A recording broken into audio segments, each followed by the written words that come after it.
श्री शिवाय नमस्तुभ्यम। पुत्रदा एकादशी, श्रावण शुक्ल पक्ष एकादशी यानी पुत्रदा एकादशी। साथियों, आइए जानते हैं कि पुत्रदा एकादशी का महात्म्य क्या है, इसकी कथा क्या है, इसके लाभ और इसके उपाय। इससे पहले आइए एकादशी की महात्म्य की चर्चा कर लेते हैं। हे ऋषियों, जो पुण्य चंद्र या सूर्य ग्रहण के स्नान या दान से होता है तथा जो पुण्य अन्य जल, भूमि, स्वर्ण और कन्यादान, गौदान तथा अश्वमेध यज्ञ करने से प्राप्त होता है, जो पुण्य तीर्थ यात्रा तथा कठिन तपस्या करने से प्राप्त होता है, उससे भी अधिक पुण्य एकादशी के व्रत रखने से होता है। एकादशी व्रत रखने से शरीर स्वस्थ रहता है, अंतर्मन की मैल धुल जाती है, हृदय पवित्र हो जाता है, श्रद्धा भक्ति उत्पन्न हो जाती है। प्रभु को प्रसन्न करने का मुख्य साधन है एकादशी का व्रत। एकादशी का व्रत करने वाले के पितृ नरक को त्याग कर स्वर्ग में चले जाते हैं। एकादशी व्रत करने वाले के 10 पुरखे पितृपक्ष के, 10 पुरखे मातृपक्ष के तथा 10 पुरखे पत्नी पक्ष के वैकुंठ को प्राप्त होते हैं। धन धान पुत्रादि और कीर्ति को बढ़ाने वाला यह एकादशी का व्रत है। एकादशी का जन्म भगवान के शरीर से हुआ है। यह प्रभु के समान पतित पावनी है। अतः हे एकादशी, आपको सत सत प्रणाम है। तो साथियों, ये था एकादशी का महात्म्य। अब आइए पुत्रदा एकादशी की बात करते हैं। श्री युधिष्ठिर कहने लगे कि हे भगवान, श्रावण शुक्ल पक्ष एकादशी का क्या नाम है, व्रत करने की विधि तथा इसका महात्म्य क्या है, कृपा करके कहिए। मधुसूदन कहने लगे कि इस एकादशी का नाम पुत्रदा है। अब आप शांतिपूर्वक इसकी कथा सुनिए। इसके सुनने मात्र से ही वाजपेय यज्ञ का फल मिलता है। द्वापर युग के प्रारंभ में महेशमती नाम की एक नगरी थी, जिसमें महिजित नाम का एक राजा राज्य करता था।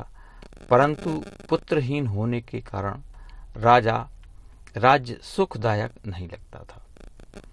जिसके संतान ना हो, उसके लिए यह लोक और परलोक दोनों ही दुखदायक होते हैं। पुत्र सुख की प्राप्ति के लिए राजा ने अनेक उपाय किए, परंतु राजा को पुत्र की प्राप्ति नहीं हुई।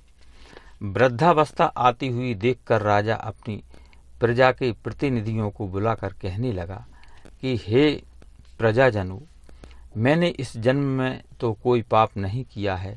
मेरे खजाने में अन्याय से उपार्जन किया हुआ धन नहीं है, न मैंने कभी देवताओं तथा ब्राह्मणों का धन छीना। किसी दूसरे की धरोहर भी मैंने नहीं ली। प्रजा को पुत्र समान पालता रहा। मैं अपराधियों को पुत्र और बांधवों की तरह दंड देता रहा।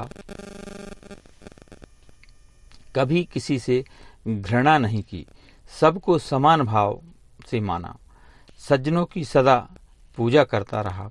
इस प्रकार धर्मयुक्त राज्य करते हुए भी मेरे पुत्र नहीं हैं, सो मैं अत्यंत दुख पा रहा हूँ। इसका क्या कारण है? लोमस मुनि कहने लगे कि श्रावण शुक्ल पक्ष की एकादशी को, जिसको पुत्रदा एकादशी भी कहते हैं, तुम सब लोग व्रत करो और रात्रि को जागरण करो, तो इससे राजा का यह पूर्व जन्म का पाप अवश्य नष्ट हो जाएगा।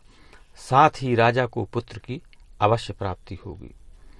लोमस ऋषि के ऐसे वचन सुनकर मंत्रियों सहित सारी प्रजा नगर को वापस लौट आई, और जब श्रावण शुक्ल पक्ष एकादशी आई तो लोमस ऋषि की आज्ञानुसार राजा सहित सबने पुत्रदा एकादशी का व्रत और जागरण किया। इसके पश्चात द्वादशी के दिन इसके पुण्य का फल राजा को दिया गया।